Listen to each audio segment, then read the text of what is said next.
ndikabvunga rudo ndobuda msodzi tamatenga tumira ingiro dziripo dzimwe nguva dzandaigara namata Mwari tungamira mudiwa wangu nyama ndairimira makudo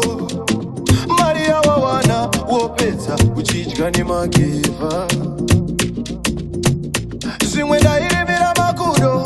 zvese zvawaiwana waipedza uchidya nemageva wakandirimbisa uchane